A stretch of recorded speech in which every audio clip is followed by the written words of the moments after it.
Então, gente, vou começar apresentando um pouco o nosso grupo. A gente é o Meguriai Karta-Kai. Nós fundamos em 2013 e desde então a gente vem jogando carta e divulgando, né, o jogo e o esporte por São Paulo, né, e também pelo Brasil. A gente é um dos poucos grupos que foi fundado fora do Japão, sem ser um japonês que fundou o grupo, né? Então, a gente aprendeu a jogar sozinho, foi tudo assim, na força de vontade. Claro que depois, aos poucos, né, fomos ganhando apoio e algumas pessoas foram nos ajudando, mas, assim, é bem autodidata mesmo. A gente participa de vários eventos, né? O primeiro grande evento que a gente fez foi em 2016, com apoio também da Fundação Japão.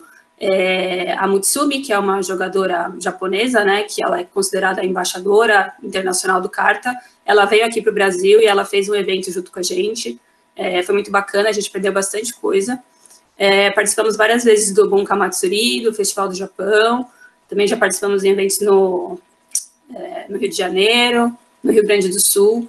Então, é uma coisa bem bacana que a gente faz, que a gente está sentindo muita falta agora que a gente está em pandemia, estamos todos dentro de casa e a gente não pode nem jogar, nem fazer evento, né? Então, a gente está tentando trazer aí um pouco de conteúdo online para a gente poder continuar divulgando, né? E a gente também já fez alguns torneios internos e um Gashko, né, que foi acampamento de treinamento, né, que a gente vai para outros lugares e a gente fica 2 dias jogando carta o dia inteiro. E foi bem bacana esses eventos. E também em 2018, a gente participou do primeiro torneio mundial de carta no Japão, mandamos 3 membros e ficamos em 4º lugar. Ano passado, a gente ia para o Japão novamente, um pouquinho antes das Olimpíadas, para participar do 3º torneio mundial, mas essa viagem teve que ser adiada, cancelada, né? Ainda não sabemos aí quando vai ser a nossa oportunidade de ir para o Japão novamente. Agora o Rafa vai explicar para vocês um pouquinho sobre o jogo. Bom, o que é Karuta, né? A gente tem que começar do começo. A palavra Karuta, ela vem do português, de carta. É curioso, né? É tão distante. Mas isso acontece porque no século XVI, né, os portugueses chegaram no Japão e esse formato, né, jogos de cartas, eles não existiam. Então, o que aconteceu foi que a referência é essa, né? Então, todo tipo de carta lá passou a ser conhecido como carta na época e por isso muitos jogos de cartas japoneses, eles são conhecidos geralmente como Karuta. Então, quando a gente estiver falando aqui, né, o Karuta que o Meguriai Kai joga, o Karuta que a gente joga é o Karuta competitivo, que ele é um tipo específico de Karuta, né, dentro do guarda-chuva do Karuta de poesia, que mesmo em Karutas de poesia, né, existem vários outros aí, mas a gente joga esse específico, né, que eu vou falar para vocês a seguir. No Karuta, existem 2 tipos de carta, né? As cartas de ler e as cartas de pegar. Para jogar, é necessário, né, pelo menos aí 3 pessoas, né? 2 vão ser os jogadores e alguém vai ser o leitor que vai estar fazendo a leitura das cartas de ler para eles poderem pegar. E aí as pessoas têm que pegar o correspondente, né? Num jogo da memória. Pode passar. Aí aqui, só para vocês entenderem como existem vários tipos de carta, né? Normalmente nas cartas de leitura temos alguma coisa escrita, porque é para ler, e nas cartas de pegar é alguma imagem, né? Normalmente no caso desse tipo de carta aqui, com a primeira letra do que está sendo lido, né? No caso, a primeira sílaba. Então aqui, por exemplo, a gente tem um carta de ditados populares, aqui um carta de inglês. Então, por exemplo, se você está aprendendo inglês, né? Ensinar inglês para crianças, aí você vai ler baby, a criança vai ter que pegar a carta que tem um bebê, né, com a letra B, chair, cadeira, e assim por diante.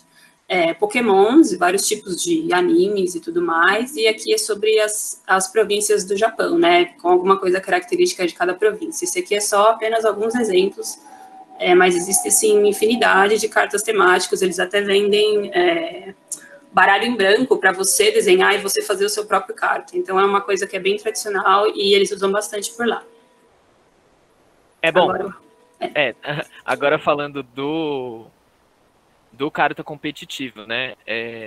O karate competitivo ele é um esporte mental tradicional japonês, que seria aí um esporte mental da mesma categoria do xadrez e do Go, né, para quem conhece. E ele utiliza como base os 100 poemas de uma antologia poética, que é o Ogure Hyakunin Ishi. E aí cada um desses poemas, né, da antologia desses 100, eles foram escritos por um poeta. Então, por isso, em português, essa antologia é também conhecida como 100 poemas por 100 poetas. aqui tem uma imagem das cartas de pegar, né, que a gente usa para jogar o carta competitivo, que é a carta que a gente vai ver nas partidas de hoje, né. Então, aqui, só para vocês verem de pertinho como são as cartas, porque no vídeo, às vezes, não vai mostrar muito próximo, né, nas partidas que a gente vai ver. Então, aqui para ilustrar. Aí elas são feitas há mais de 200 anos pela mesma empresa. Essas aqui são as cartas oficiais, né, de competição. E tem uma máquina no mundo que faz essas cartas e também tem bastante processo manual envolvido.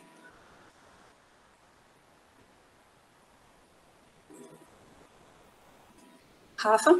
Sim. Bom, essa antologia, né, o Oguri Hyakunin Ishi, ela foi compilada no período Heian, por Fujiwara no Teika, que é esse na imagem que vocês estão vendo. E nessa época, né, as habilidades poéticas no período Heian, que isso a gente está falando aí entre o século VI e o século XII, mais ou menos, a época dos poemas que estão na antologia, né, no Hyakunin Ishi, as habilidades poéticas eram muito valorizadas na vida nobre. Então, eu já cheguei a ler, inclusive, que assim, se você era um guerreiro, isso não é tão importante. Se você sabe batalhar, sabe lutar, isso não era muito importante. Mas se você não sabia fazer um bom poema, isso poderia ser um problema. Então, todo mundo, né, os nobres, a gente está falando aqui de nobre, principalmente, eles recebiam a educação e eles eram versados, muito bem versados na arte.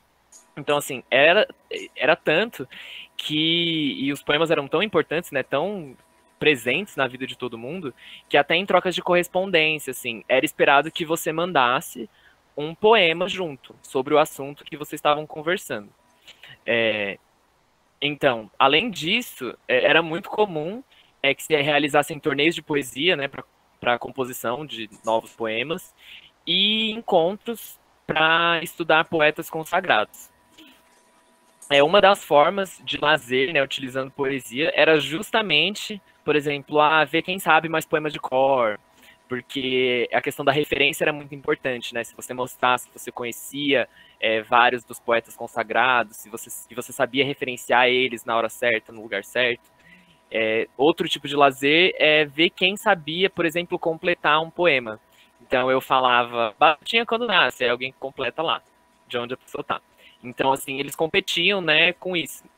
E é dessa noção, né, de que, ver quem sabe mais, completar o poema, que surge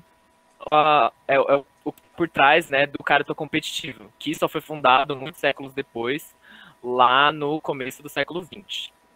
Essa antologia, ela é um clássico da literatura japonesa e ela possui diversas versões em inglês. Em 2019, a gente recebeu a primeira tradução para o português. A gente ficou muito feliz, né? Porque finalmente ter um lugar para poder consultar no nosso idioma. E a gente tem uma resenha desse livro, né, no nosso blog, para quem quiser saber um pouco mais do significado. Hoje, a gente não vai falar nada específico sobre o significado dos poemas, porque o jogo não utiliza significado. Então, deixa eu só colocar o link aqui.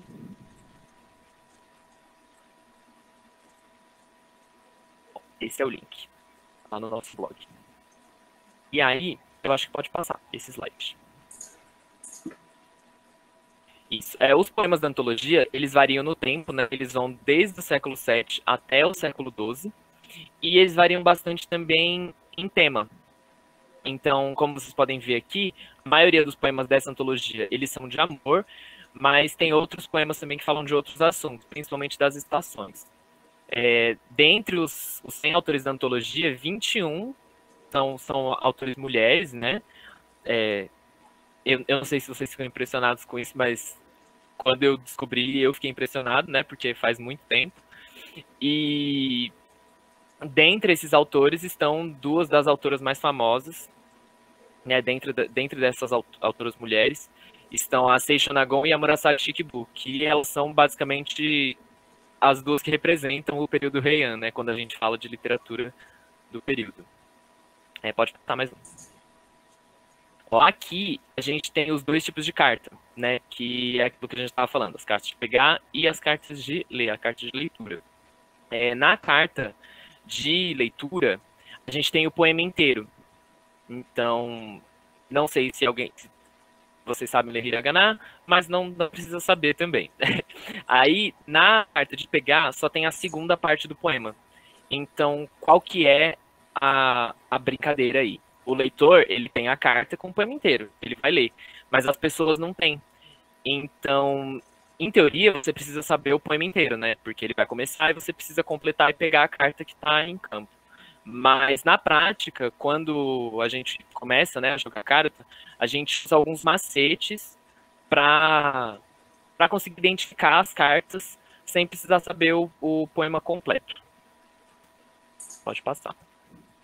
Aí aqui a gente tem uma versão de carta que ela é tradicionalmente jogada no Ano Novo, que chama Chirashi, que é diferente do Karuta competitivo. Nessa versão, você pega essas 100 cartas, né, e espalha, e aí senta em círculo, né? Então, quantas pessoas estiverem disponíveis para jogar, elas sentam e vão pegando as cartas.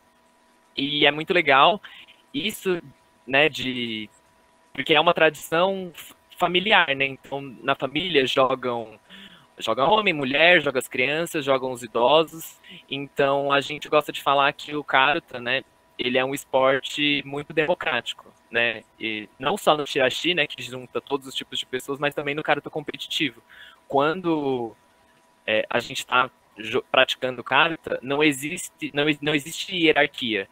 Então, são só 2 jogadores, no caso do competitivo, e aqui no Chirashi é todo mundo jogador. Então, isso é uma parte legal, né? Você chega a ver em torneios no Japão de crianças jogando com idosos, ou um torneio que tem muita criança. Enfim, uma das poucas situações, né, em que os torneios eles são separados, por exemplo, entre homens e mulheres, são para decidir quem são os melhores jogadores do mundo, que é o que a gente vai assistir hoje. Então, a gente tem aqui uma exceção. Pode passar.